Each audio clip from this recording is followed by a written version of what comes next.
Hello, everyone, and welcome to another episode of Self-Improvement for Women. I am your host, Hope Long, and I am so excited today. We have the beautiful Verona Willis-Brown. She is an inspirational speaker, and her passion just lies within helping other women. So without further ado, hello, Verona. How are you today? Hello, I am fabulous, fabulous, fabulous. That's how I'm doing. Yes, I'm excited. I'm excited to be alive and I'm excited to be here. Thank you for this opportunity. You're welcome. I'm so glad to have you. And I'm glad that you're glad to be alive. Which speaking of something that, you go on and you talk to women about is the time that you almost, were not alive, that you were not alive. Yeah. I'd love for you to dive right in and tell us, what that was like and what happened. Oh, yes. So when I said I'm glad to be alive, I don't say it like fluidly. I don't say it just because I'm here talking to you. I say it from the depth of my heart with a humble spirit because I can remember everything in detail, and this happened in 2009. So if you can do the math, that's a long time from now. We're in 2022. And it was December 2009, winter. I'm in New York, so winter, cold day. I remember as a single mom. So let me roll back a little bit. I'm a single mom who know what it is to eat from my child's plate because I didn't have enough money. I didn't have enough food. And I carried my daughter everywhere I went with. She was my pocketbook. More, she was like a shadow. Everywhere I went, she was with me. Everybody titled her Shadow because she was with me. We planned vacation, we dressed alike, we did everything together. And I remember I had my first apartment, and there she was. I had her, and I'm like, yes. Now that we're going to live together, this is how we're going to do. Everywhere I go, again, you're going to go with me. And it was December 2009. And I remember it so clear as it was yesterday. For the first time, I left her home. I left her home, not because I wanted to, but because it was so cold outside. So cold. And if you're a mother, you know that is, you have to bundle them up and you have to be dressed and you have to do all these extra stuff to take them out in the cold. So there she was, lying comfortable in her bed, sleeping. I had a doctor's appointment for myself. So I said, listen, I'm going to try to sneak out of the house and leave her there sleeping. And hopefully that when I get back, she's still sleeping. Oftentimes, we think that what we plan is what it's going to be. I left her sleeping. And as soon as I opened the door, that cold air just hit me. And I'm like, yeah, I'm glad I'm leaving her home. But I walked. It's in New York. You can take transportation. You don't need to drive. I'm a public girl. I get on public transportation because that's where I get to talk to a lot of people. And there I was, all bundled up, all cuddled up, walking 10 minutes away. Just like that. Everything went dark, fully black.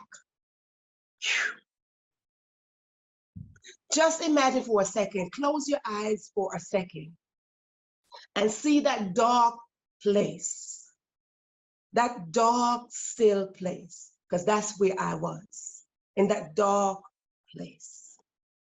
In that dark place, I remember hearing a voice saying to me, go back, go back. And just how I'm hearing the voice, I'm trying to accept that voice. And it's like 3 times the voice said to me, go back. I recognized the voice. It was my mom. But let me remind you, my mom had died 4 years prior to that. So for me to hear my mom, I had 2 questions. Was I dead or was I dreaming? My dear, I wasn't dreaming because I remember leaving my house. So I wasn't dreaming. So let me just tell you, that's the honest answer. I was dead.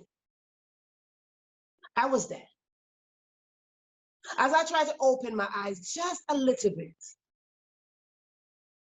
I saw my body in the middle of the street. For a moment, I'll give you just a quick moment to visualize looking at yourself.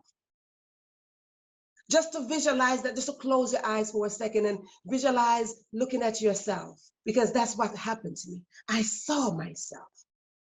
I saw me sitting in the middle of the street, just like this.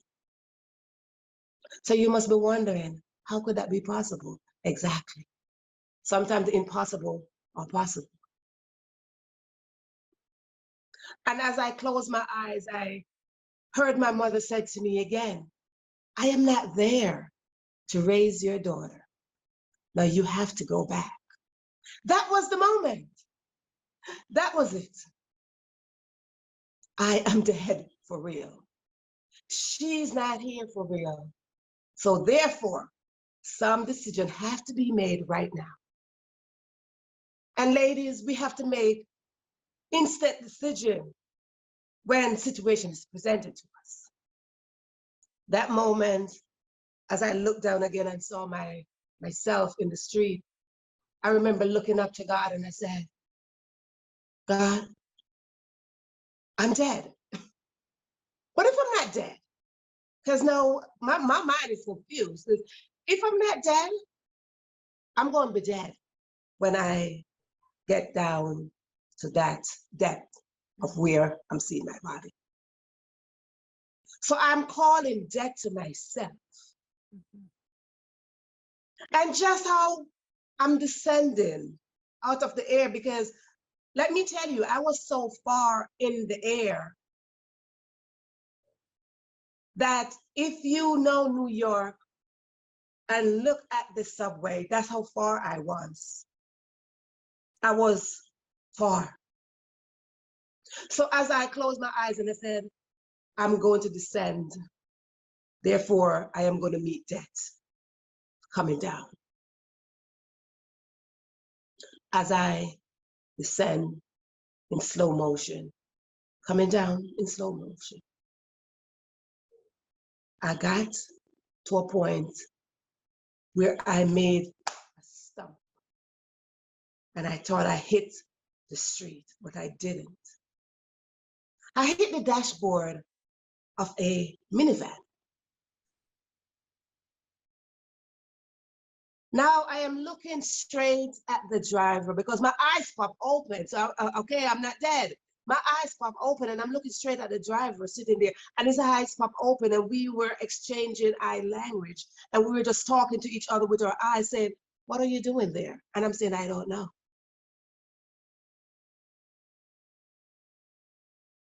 That was a moment. I closed my eyes real tight, real tight, because I said, if I rolled off his dashboard, death is going to meet me again because he's going to start driving and he's going to roll over. Mm-hmm. But it wasn't so. As my eyes closed and I said, God, I'm going to be dead. So if you're listening to me, you could see that I am entertaining death.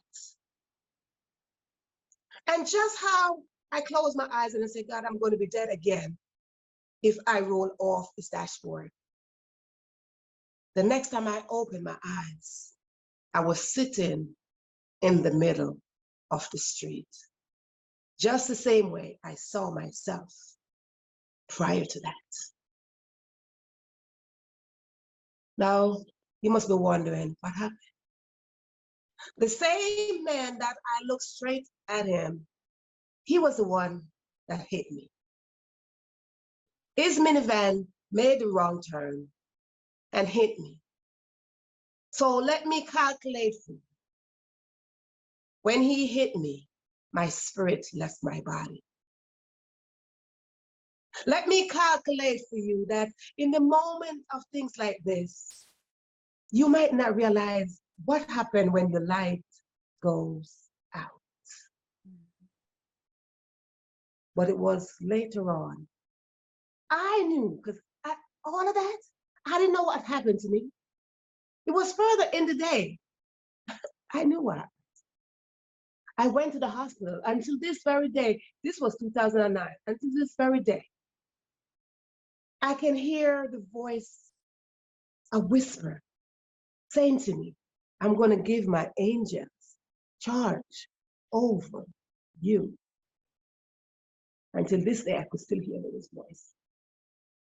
I'm going to give my angels charge over you. But ladies, I want to let you know that if I had died fully in that moment, I would have died in my struggles. I would have died incomplete. I would have died not knowing that you were waiting for me. Because you see, I survived for one, for my daughter, because while I was sitting there, I kept thinking, what happened to my daughter? So I survived for her because I didn't want no one else to raise my daughter. I survived for me because I knew I had more things to accomplish. I knew there were places that I needed to go. I knew I had a story in my belly that needed to birth.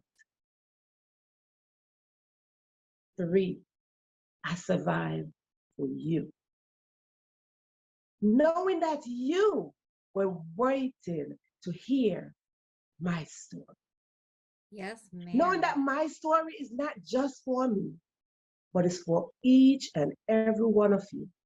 So as I rose out of that dead state, I live. I live. And I live to find my purpose in life. And that is to serve you. That is to call you, women, out of your dead situation, out of your failures, out of your flaws, and out of your faults, and drop off all of that and live in your authentic self. So when I'm saying I'm glad to be alive, it is just not words. It is a deep gratitude from deep inside my soul, from every area of my heart, is a letter of gratitude to God. So women, what are you waiting for? Are you sitting in your dead situation? Waiting for what? Here am I. Let's go. As I call you forth to live your authentic self. It don't have to be the same story as mine. But we all have flaws. And we all have failures. And we all have faults.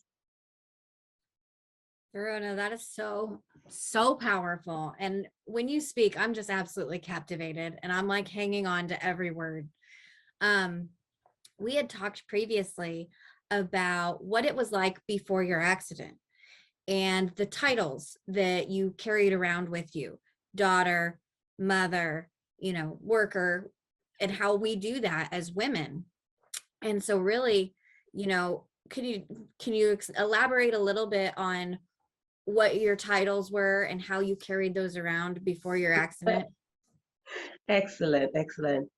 Many, many, many know me as the inspirational speaker. Many know me as the go-to person. Many know me as the mother, not just a mother, the mother. If there was an award for Mother of the Year, I probably would have got it every year. This sister, just the person. I was the person. So after I survived this accident, I ended up with the title of podcaster, show host, published author, blogger, all of that. But ladies, those are titles.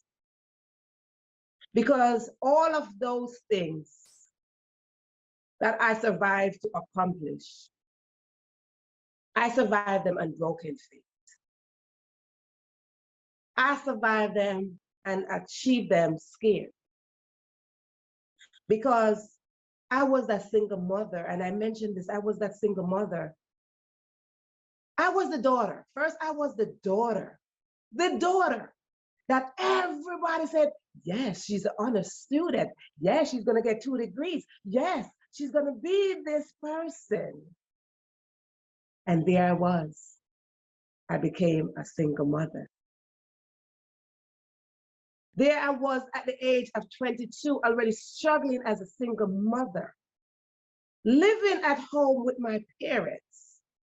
And not only that, I was living at home, because that might sound like a blessing. But for me, it was a blessing and it was not a blessing at the same time. Because my father was so disappointed in me. It's like I dishonored the family of becoming a mother without being married. I came from a family, my background says religious. Married, then you have children. And oftentimes we go according to what society says or what our family says of who we should be. I lived in shame. My father looked away at all time. He never had nothing to do with my daughter. Many nights I would not eat my mother's food. And of course, who don't love their mother's cooking? I love my mother's cooking, but the shame that was holding me hostage, the shame that was holding me, that was suffocating who I was, caused me not to eat my mother's food. Because I couldn't swallow a bit of her cooking, because the shame of my father was just overshadowing me. That I think if I eat a piece of her food, I will throw up, saying, I am not worthy to eat her food.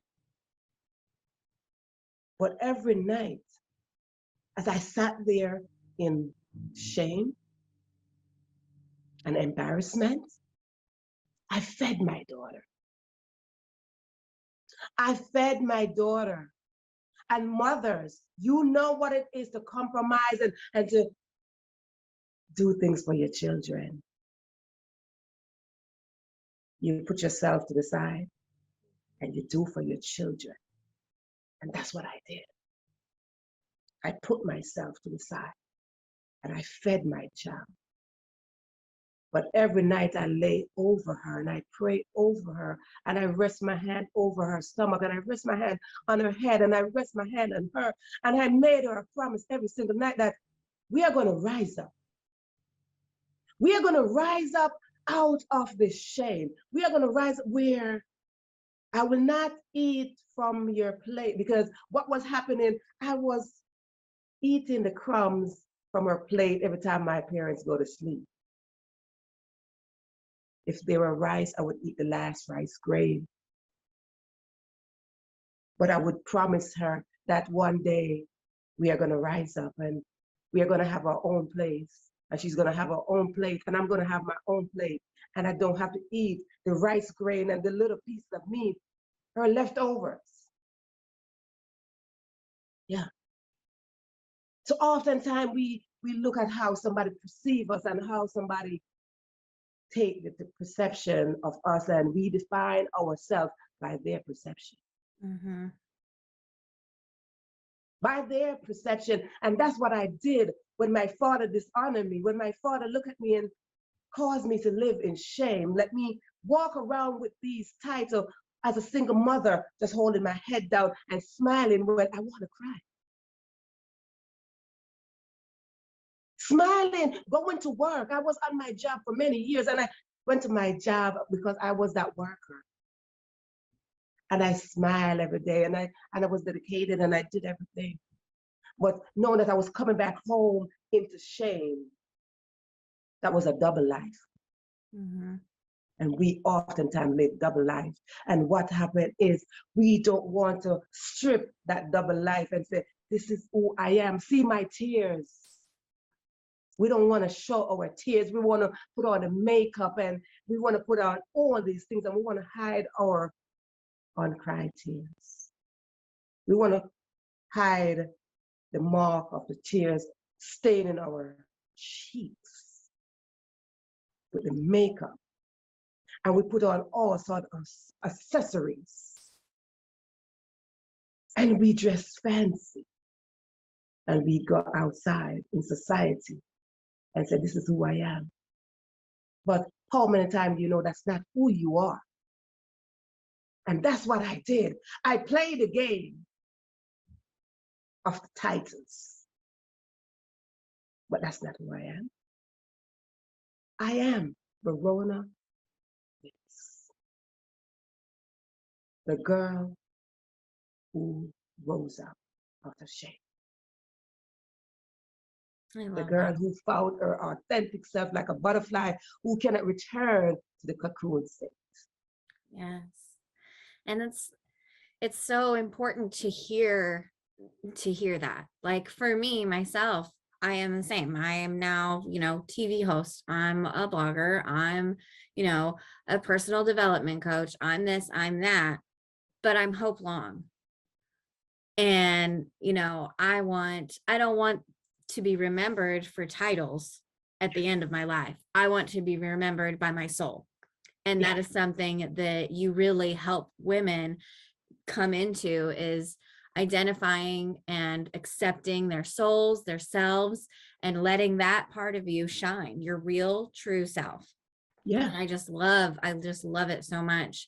And you actually wrote a book on this, and it's called Are You Free Enough? Right?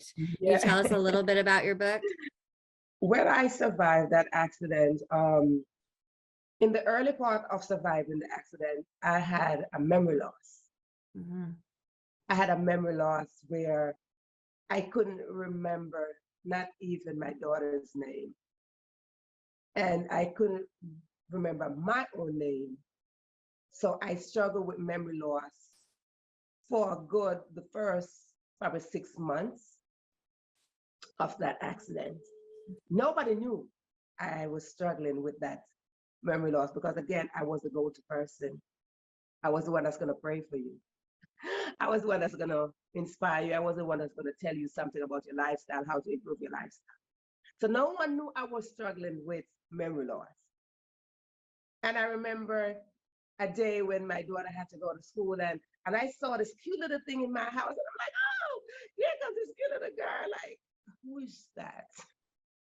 And I couldn't figure out who she was. And then I tried to figure out who she was, and I had to search my house to find something, a name, a picture to match her face. And each time I see something, I'm like, okay, maybe that's her. And I matched the pictures with her. And when I did that, I said, okay, I'm going to name her that name, because there was a plaque with her name on it and my name on it. So I renamed my daughter her real name. I don't know if that making sense to you. Mm-hmm. I renamed her real name. So during that time, I had to do a lot of reading. I was always a reader. I was always a writer. As far as I can go back to holding a pencil as maybe 2 years old, I was writing. So I was always a writer. I wrote everything. I had journals and journals and journals. I don't know why I don't have the title as a journalist, but yeah, I was always a writer. And I remember each day I tried to put my memory in place, and I'm like, God, I'm not remembering. It seemed like I'm not remembering things. And the Lord was teaching me how to remember things, and teach me how to write again, and teach me how to read again, and have me looking at things that I wrote from many years ago. And it goes to where I had all these journals, and he was like, go back to your journals. And I kept seeing all my journals. So every day I tried to read page by page, and I wrote poems and poems and poems for years. And it was in that time I looked at it like, wow, there was a story. And I remember having just this thick journal, and it was a story. And I put the story away, and I said, no, I don't want to talk about this story. But the story ended up turning into my book. Yeah, that's the funny part. The story ended up turning into my book, because the story was talking about cheating. And we oftentimes talk about cheating as degrading, cheating, and somebody's cheating on the wife, the husband, the boyfriend, somebody's cheating. So I wrote that story because I flipped the script on myself because I was, as I mentioned, I was a single mom because the father cheated on me. So of course I was not going to be in that relationship. So he cheated on me. And I wrote all these cheating story and I watched the news and I read the paper and I read this and all this cheating stuff was in my journal. So later on in life, as years progressed, I put away the journal again, but somewhere the journal was calling me. Mm-hmm. Someone was like, come and get me, like, come and get me. Please get me. And I went back and it was 2018. 2018, I went back into the journal. It's like the journal bullied me. So I just gave in and I'm like, okay, I'm just gonna be bullied. I'm just gonna be bullied. But listen, nobody else can bully me. Let my story bully me. Right. So my journal bullied me and I took it back up and I said, you know what? I always wanted to be a published author because I was always a writer. And there's a difference between a writer and an author. Mm-hmm. I took the book back up and I start writing again because at this time my memory started flowing and the Lord had already taught me how to do a lot of things and I started doing a lot of things and I raised my daughter and I said, yes, I could do this. Good. So I felt strong enough. Mm-hmm. I felt strong enough. And in 2018, I started writing details from the journal by flipping the script. And I wrote my first book called Are You Free Enough? That was not originally my title. My title had like probably 10 different potential titles. And at the end of the book, I said, I feel like I'm not free. Like I felt like I was still holding myself. Mm-hmm. I felt like I was still in bondage. But then I heard a voice said, are you free enough? And then that became the title of the book. And I'm like, wait, am I free enough? I don't think I'm free enough because I feel like I'm still locked inside. So it was from 2018 and then my first book got published in 2019. So that was the name of the book, Are You Free Enough? And then even though I wrote that book in 2019, somewhere along the line, there's still a little locked in area somewhere. Somewhere it's saying, you're still not fully evolved. Because when you evolve, you feel the total freedom. Mm-hmm. And you can go here and you can go there and you can go and you just feel that freedom. So I said, all right, something is still missing. And the reason why I felt locked in 2019 when I did my first book was because I felt the judgmental critics from others coming towards me. So we tend to gravitate to judgment of others. Mm-hmm. So I knew I wasn't free because at that time I was thinking about how someone is going to judge me of the book because the book was very explicit. And I grew up in a Christian home. And how dare a Christian girl write about explicit stuff? Very detailed. So how dare this Christian girl write that? So I felt all that judgment that hit me. And I start judging myself. So we tend to do this. Mm-hmm. Your perception, let me judge myself. Yes. So in 2020, while the pandemic is going and all the chaos is going, I went back in myself. And I went deep in myself. And I said, God, I need to be free because I don't want to die not being free. And I wrote the second book called Are You Free Enough to? And Hope, my darling, and to you viewers, when I got to the last page, I felt my wings. And I said, if I should die right now, I am good. I am good because I felt every ounce of the wing of a butterfly came in place for Verona. I didn't care what you said. Your perception of me didn't matter. Your opinion of me didn't matter at this time. Because I was at peace with myself. I was at peace with others. And most of all, I was at peace with God. Because I felt complete at that moment. That is so amazing. Amazing, amazing.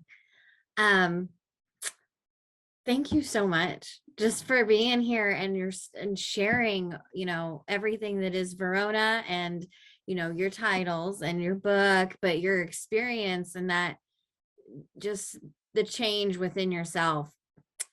To be vulnerable and to share that is so important and it's so powerful. And so thank you again so much for coming on and speaking with all of us. For you guys that are watching at home, you can reach out to Verona. She is a real person. She would be happy to talk to you guys. I just know it.